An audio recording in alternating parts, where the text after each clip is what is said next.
Yang ke-64 dari 99 Asmaul Husna, Al-Qayyum. Al-Qayyum. Yang ke-63 Al-Hayyu. Yang ke-64 Al-Qayyum. Seringkali jadi satu, ya Hayyu ya Qayyum. Huwal qaimu binafsihi al-muqimu li ghairihi 'ala ad-dawam alladhi la yabtakiru ila siwah wa yabtakiru ilaihi siwah alladhi yarzuquhum wa la yastarziquhum wa yansuruhum wa la yastansiruhum alladhi ya'muruhum wa la ya'murunah wa yanhahum wa la yanhaunah. Al-Qayyum artinya dialah yang berdiri dengan dirinya sendiri. Dia berdiri dengan dirinya sendiri.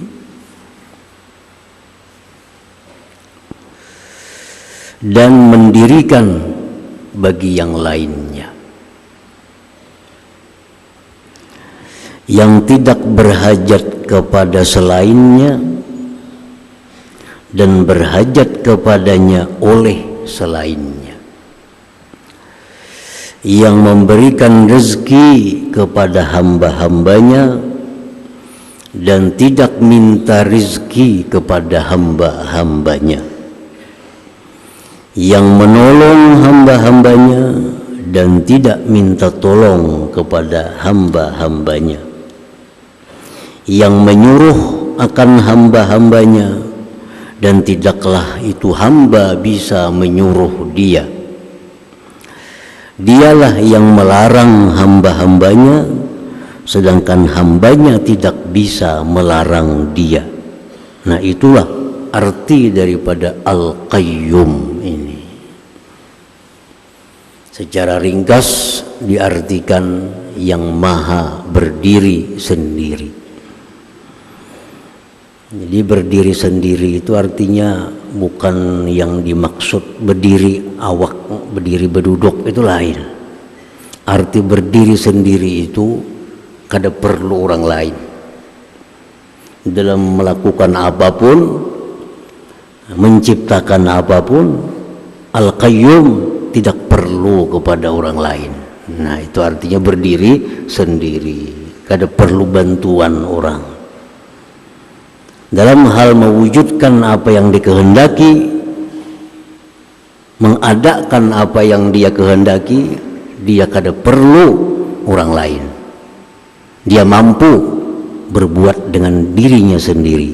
Maka itu disebut berdiri sendiri atau Al-Qayyum tadi.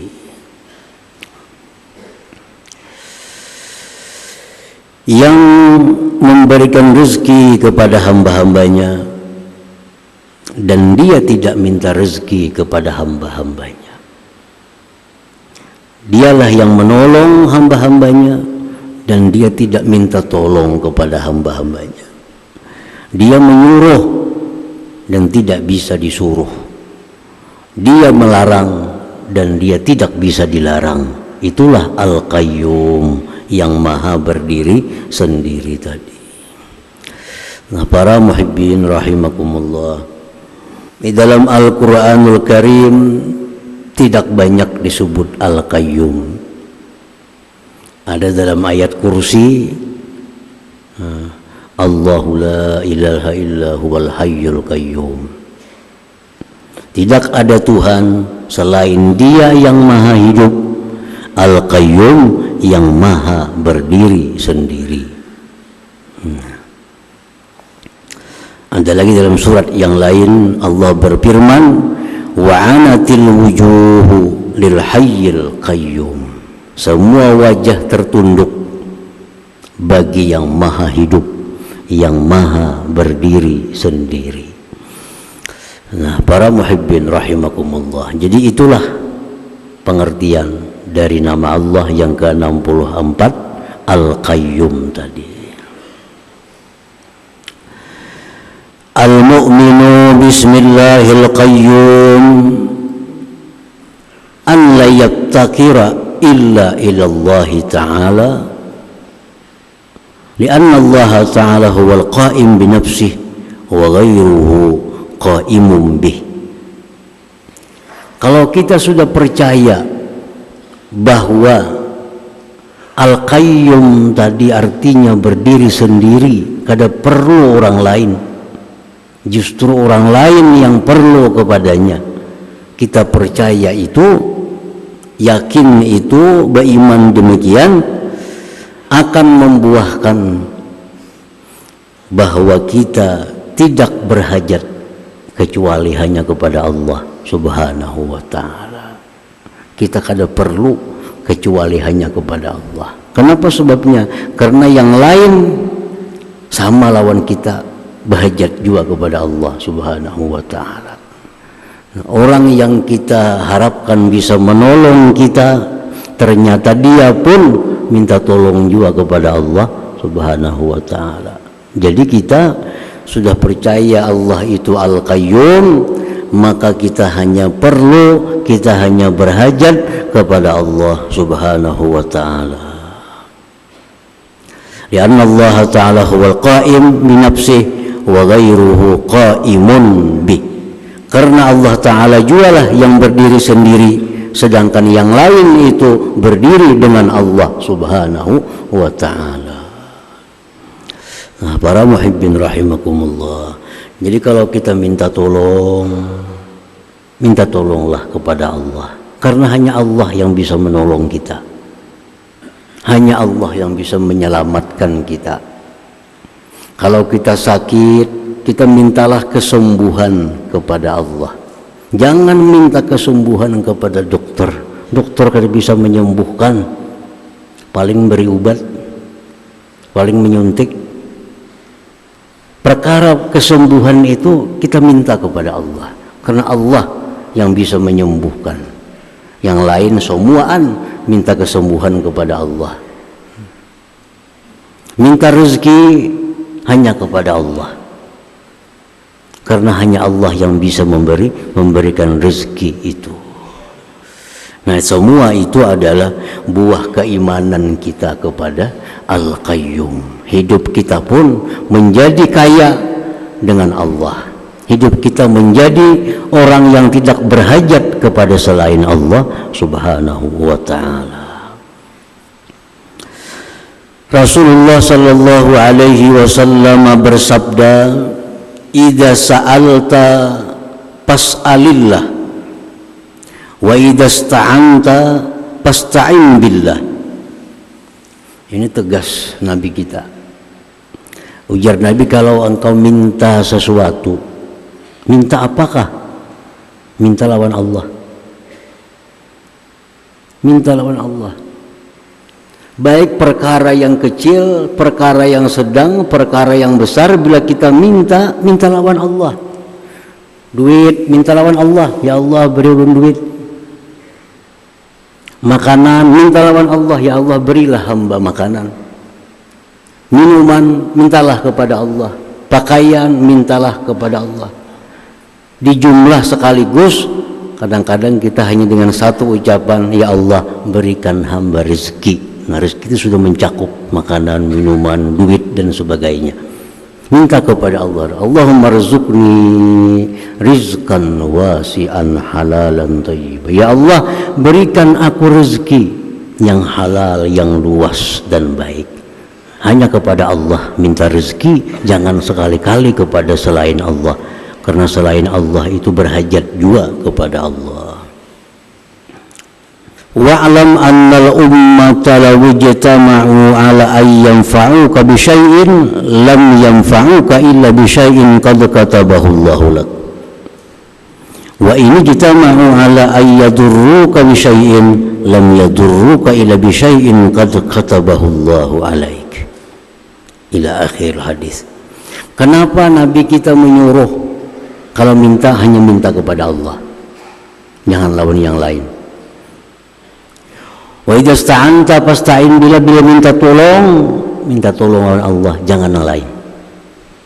Karena ujar Nabi, seandainya seluruh manusia bersepakat hendak menolong engkau, tapi Allah kada menyetujui, kada akan terjadi pertolongan itu. Seluruh manusia bersepakat untuk membahayakan engkau, kalau Allah kada menyetujui, kada akan terjadi itu. Nah, itu alasannya kenapa kita harus minta hanya kepada Allah, minta tolong hanya kepada Allah. Karena manusia kada punya kemampuan sedikit pun untuk memberikan manfaat atau mudarat kepada kita ini. Nah, itu alasannya kenapa kita harus minta hanya kepada Allah, minta tolong kepada Allah, minta rezeki hanya kepada Allah, minta kesembuhan hanya kepada Allah. Karena hanya Allah jualah yang bisa melakukan demikian. Karena Allah Al-Qayyum, dia berdiri sendiri. Allah kada kau dibujuk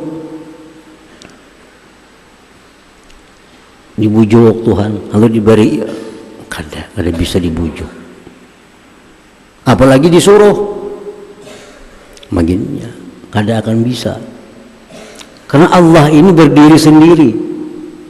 Dalam melakukan satu perbuatan, Allah kada perlu kepada saran, himbauan orang lain.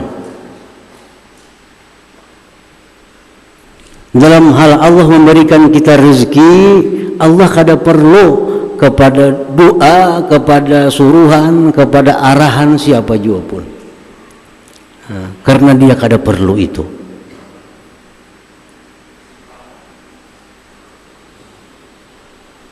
Nah, oleh karena demikian, lalu dia disebut Al-Qayyum tadi, yang maha berdiri sendiri.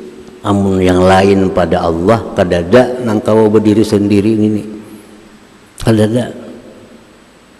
Orang miskin kada kau berdiri sendiri, merluakan bantuan orang. Orang sugih makin kada kau berdiri sendiri, makin tinggi pangkat makin perlu kepada orang. Nah, kalau orang kada tapi sugih, mungkinnya perlu kepada satu orang, 2-3 orang. Orang yang lebih kaya makin perlu banyak orang lagi, mengurusi itunya, mengurusi ininya, perlu kepada banyak orang. Jadi makin tinggi seseorang, makin kaya seseorang, makin berhajat kepada orang. Nah, beda dengan Allah Subhanahu wa ta'ala. Allah kada perlu kepada siapa juga pun. Nah, oleh karena itu hanya Allah lah yang kita pegang untuk mengurus segala apa yang kita perlukan dalam hidup, baik urusan dunia maupun urusan akhirat ini. Nah, para muhibbin rahimakumullah, perintah Nabi tadi kalau minta-minta kepada Allah bukan berarti melarang kita untuk minta tolong kepada hamba Allah, bukan berarti melarang kita berubat kepada dokter, selama kita mengiktikadkan bahwa itu adalah sababun minal asbab, sebab dari macam-macam sebab yang dicipta oleh Allah. Yang dilarang itu adalah kita menganggap bahwa selain Allah ini yang bisa menyembuhkan kita. Yang dilarang itu kita menganggap bahwa hanya si fulan inilah yang bisa menyelamatkan hidup kita. Itu yang dilarang. Perkara kita minta bantu dengan si A, si B, perkara kita minta tolong si A, si B, selama kita mengiktikadkan bahwa itu adalah sebab datangnya pertolongan Allah, maka itu kada dilarang oleh Allah, bahkan dianjurkan oleh Allah Subhanahu wa ta'ala. Allah berfirman, wa ja'alna likulli syai'in sababa. Kami menjadikan bagi tiap-tiap sesuatu itu ada sebabnya. Kita sakit, nah untuk kesembuhan kita minta kepada Allah. Allah menyatakan ada sebabnya. minum ini, makan itu bisa sembuh. Nah, bukan makanan minuman itu yang menyembuhkan, itu hanya sebab. Yang menyembuhkan itu adalah Allah Subhanahu wa taala. Mencari sebab itu disuruh oleh Allah Subhanahu wa taala. Nah, para muhibbin rahimakumullah. Jadi yang penting kita minta tolong dengan manusia, kita minta tolong dengan siapapun selain Allah, itu wajib kita mengiktikadkan bahwa kita ini adalah mencari sebab untuk datangnya pertolongan Allah Subhanahu wa taala. Jadi ada sebab, ada yang membuat sebab. Yang membuat sebab disebut musabbibul asbab. Nah, musabbibul asbab Allah Subhanahu wa taala. Sebab macam-macam sebab ini. Ada makanan, ada minuman, ada manusia, ada segala macam. Itu disebut sebab. Dan sebab ini kada akan bisa apa-apa dengan kita. Ngarannya hanya sebab. Yang menentukan adalah musabbibul asbab, yang menciptakan segala sebab itu. Nah, para muhibbin rahimakumullah. Ada orang Arabi ini orang dusun, datang kepada Rasulullah sallallahu alaihi wasallam. Ujar Arabi ini, "Ya Rasulullah, afala natadawa? Apakah kami tidak berobat lagi? Bila garing, ya Allah, sembuhkan penyakit. Apakah kami tidak perlu berobat lagi? Cukup lawan Allah aja minta." Apa jar Nabi kita? Qala na'am ya ibadallah tadawaw. Ujar Nabi, wahai hamba Allah, berobatlah engkau. Berobatlah engkau.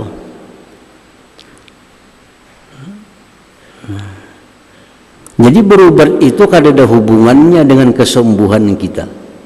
Berobat ini sebab. Perkara kesembuhan itu murni dari Allah Subhanahu wa taala, bukan dari obat ini. Jadi kita berobat itu menjalankan perintah Allah untuk bersebab. Untuk bersebab. Sedangkan kesembuhannya kita minta kepada Allah Subhanahu wa taala. Kita berdagang, kita mencari rezeki, ini sebab. Perkara kita beruntung, kita dapat rezeki, itu minta kepada Allah Subhanahu wa taala. Jangan mengharapkan, jangan berpegang kepada dagangan ini. Dagangan ini hanya sebab untuk datangnya rezeki. Yang mendatangkan rezeki itu Al-Qayyum, yang maha berdiri sendiri, Allah Subhanahu wa taala. Nah, para muhibbin rahimakumullah.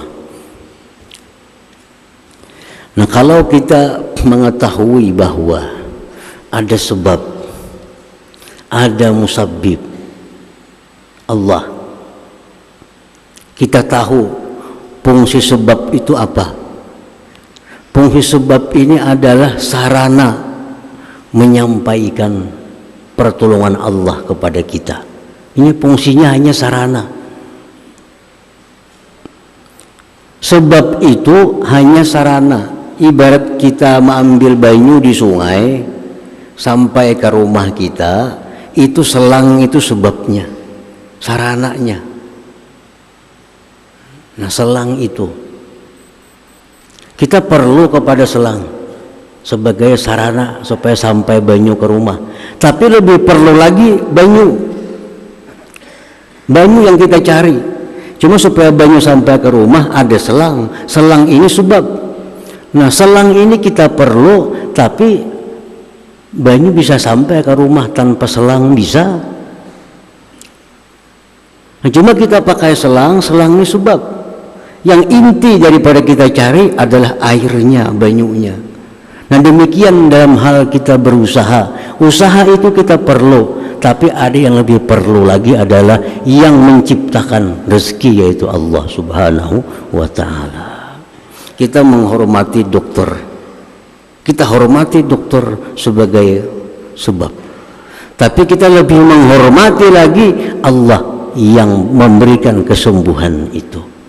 Jangan sampai kita menghormati dokter ini lebih daripada menghormati Allah Subhanahu wa taala. Nah, itu buah dari kepada keimanan kepada Al-Qayyum. Kita hormati sebab, kita puji sebab, disuruh Disuruh. Ada orang datang lawan kita mengantarkan sesuatu, kita disuruh. Terima kasih, jazakallah khair, disuruh sebagai tanda menghormati kita. Tetapi menghormati yang mengirimi lebih daripada menghormati yang tukang antar ini. Jangan sampai kita menghormati yang tukang atarakan lebih daripada menghormati yang memberi. Jangan sampai kita mencintai yang tukang atar lebih daripada mencintai yang memberi. Nah, kedua-duanya kita laksanakan. Tapi kita tahu kedudukan bahwa ini sebab, bahwa ini yang membuat sebab Allah Subhanahu wa taala. Nah, para muhibbin rahimakumullah. Jadi sabda Nabi tadi, bila mana engkau minta tolong kepada Allah, bukan melarang berubat, bukan melarang bekerja, bukan melarang berusaha, selama kita meyakini bahwa itu sebab. Dan itu tidak melarang kita pula untuk bertawassul kepada Allah Subhanahu wa taala. Tawassul bukan perkara yang dilarang oleh Allah. Karena tawassul ini adalah bagian dari sebab untuk mendapatkan pertolongan Allah Subhanahu wa taala. Ada orang beranggapan kada perlu bertawassul, kita langsung aja minta lawan Allah. Maka itu kita harus berubat. Ubat itu tawassul juga ngarannya, cuma berbeda benar aja. Bidang ngarannya aja sama aja pada sebab. Tawassul ini sababun minal asbab. Tawassul ini sebab dari macam-macam sebab untuk datangnya pertolongan Allah kepada kita. Ulama ini mengatakan wabtaghu ilaihil wasilah, tuntutlah, carilah tawassul kepada Allah Subhanahu wa taala.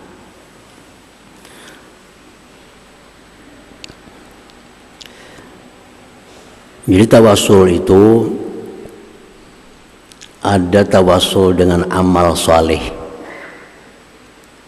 Nah, ini disepakati kebolehannya bertawassul dengan amal saleh. Seperti yang Nabi kisahkan tentang orang yang terperangkap dalam sebuah gua, ada kawa keluar lagi. Tawassul, ya Allah, hamba dulu sewaktu hidup orang tua, hamba bakti kepada orang tua hamba. Kalau kebaktian hamba itu engkau terima ya Allah, bukakan pintu gua ini. Terbuka sedikit pintu gua. Nah, ini ngarannya bertawassul dengan amal saleh. Ini diceritakan langsung oleh Nabi Sallallahu Alaihi Wasallam. Nah, ada pula orang bertawassul itu dengan kecintaan kepada Rasulullah. Dia bertawassul dengan cintanya kepada Rasulullah. Ya Allah, hamba cinta kepada Rasul engkau, maka dengan kecintaan hamba kepada Rasul engkau itu, berilah hamba ini pertolongan engkau. Nah, itu tawassul dengan cinta kita. Dengan cinta kita kepada Rasulullah, kita tawassulkan kepada Allah untuk dapat pertolongan. Ini pun disepakati boleh.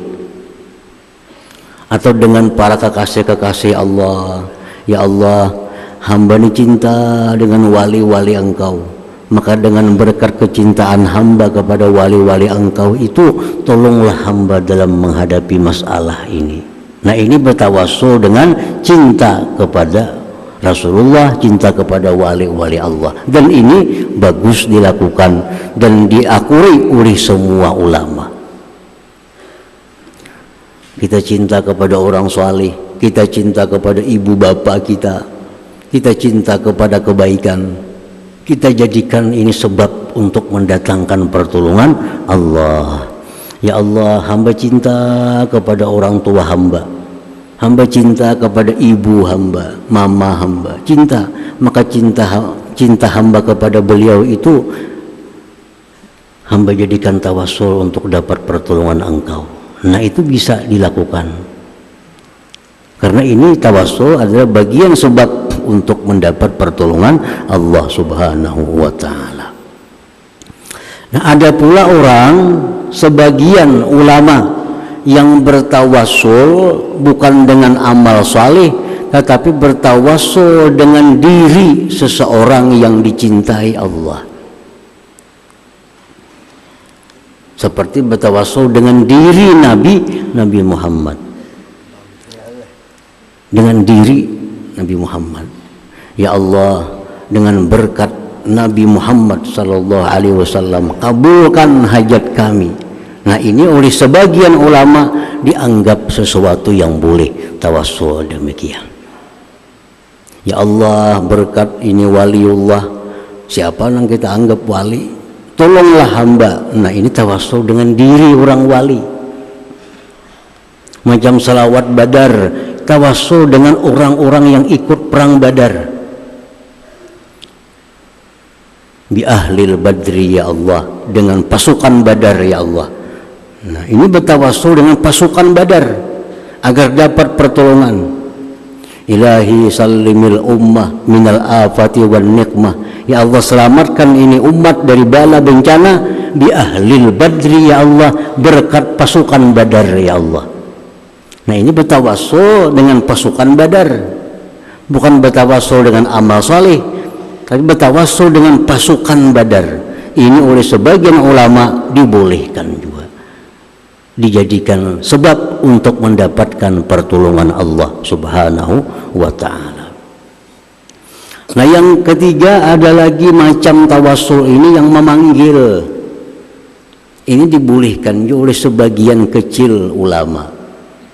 Jadi ada tiga nih yang disepakati ulama: bertawassul dengan amal saleh, bertawassul dengan kecintaan kepada orang-orang yang dicintai Allah. Itu sepakat dah ulama, boleh dijadikan sebab untuk minta pertolongan kepada Allah.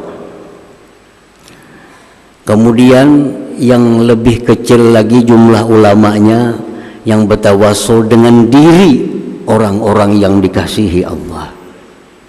Yang lebih kecil lagi jumlah ulama yang membolehkannya, orang yang bertawassul dengan cara memanggil waliullah, memanggil Rasulullah untuk minta tolong.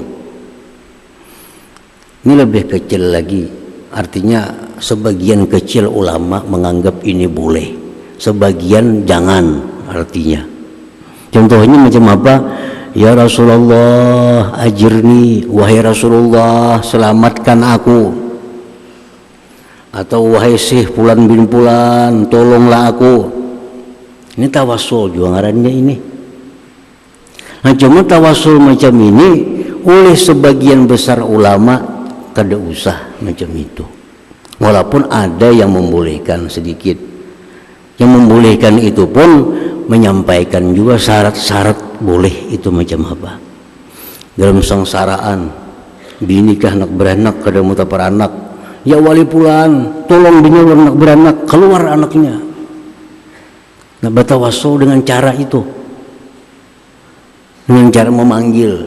Nah, ini sebagian besar ulama mengatakan jangan. Tapi ada juga yang membolehkan dengan syarat. Nah, dengan syarat, membolehkan dengan syarat. Macam apa syaratnya yang boleh orang bertawassul memanggil tadi?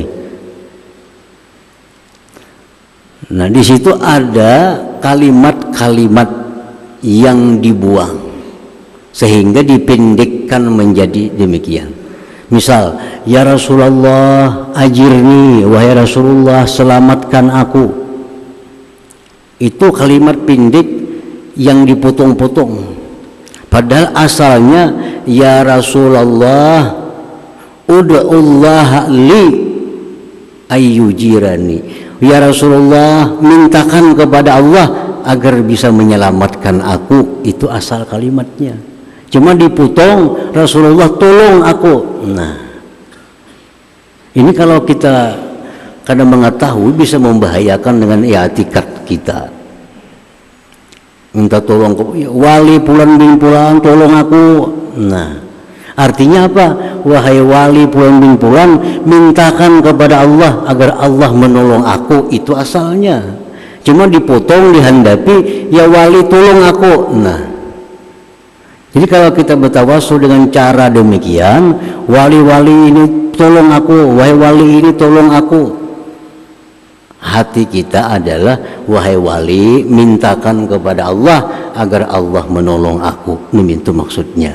Nah, jangan sekali-kali kita meyakini bahwa yang menolong itu adalah si wali ini, jangan sekali-kali. Karena yang bisa menolong kita hanya satu, yaitu Al-Qayyum, yang maha berdiri sendiri, Allah Subhanahu wa ta'ala.